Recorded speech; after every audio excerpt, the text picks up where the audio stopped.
नमस्कार,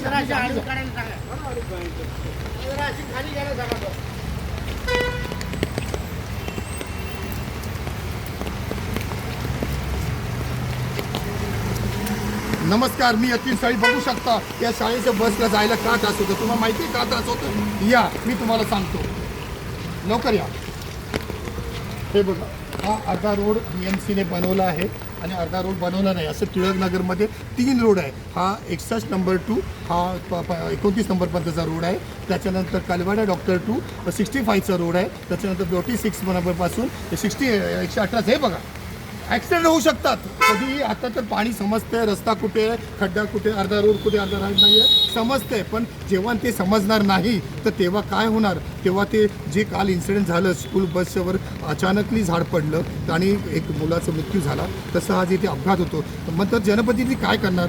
आमच्या पैशाचा चुरडा झाला आहे. या कॉन्ट्रॅक्टरने हजारो रुपये घेऊन हा रोड बनवला नाही. त्याचबरोबर जेव्हा कुठल्या व्यक्तीचा कुठला हा अचानकली हादसा होणार किंवा ॲक्सिडेंट होणार, कुठल्या रिक्षा पलटी मारणार किंवा बस किंवा व्हॅन मुलांची पलटी मारणार, या अर्धा रोड अर्धा पाणीचा, अर्धा रोड चांगला आणि अर्धा रोड पाण्यामध्ये डुबला गेल्यामुळे, तर तेव्हा फक्त जनप्रतिनिधी जाऊन सांगणार की कसे आहात तुम्ही, काय झालं. पण त्यांचं मानसिक नुकसान होणार, मानसिक त्रास त्यांना होणार, त्यांना खर्च होणार तो वेगळा. ह्याच्या सगळ्यांना जबाबदार कोण हा जबाबदार? का नाही. मला फक्त एवढं सुरक्षेचे, मला रोडची किती पैशाचा चुरडा झाला, काय झाला, मला त्याशी काही लेनदेन नाही आहे. मला त्याशी हे बघा बस कशी अडकली बघा, कधीही असा होऊ शकतो. हे बघा तुम्ही, ते बघा आता जनप्रतिनिधी, आमचे समाजसेवक हे चांगलं काम करत आहेत. हे बघा भाई साहेब, या चला रोड आता आहे, रोड पुरा याच जाओ. महापौर मॅडम, तुम्हाला दिसतंय की नाही तुम्हाला की कसे रोडची हालत झाली आहे? आमच्या टिळकनगर कुठे ठेवलं? हे बघा, पाण्याखाली अर्धा रस्ता, पाण्याखाली अर्धा रस्ता. काय करतात? जर काम टायमावर पूर्ण होणार नव्हतं तर तुम्ही काय घेतला रोड हातात? फक्त मला BMCला इशारा द्यायचा आहे, काहीतरी सुरक्षेची योजना करा इकडे. कारण उद्या ॲक्सिडेंट झालं, उद्या काही लोकांचं मोठं नुकसान झालं, त्या परिवाराचं नुकसान होणार आहे, तुमचं नाही. त्या परिवाराचं नुकसान, त्याला जबाबदार कोण? काय करतात तुम्ही?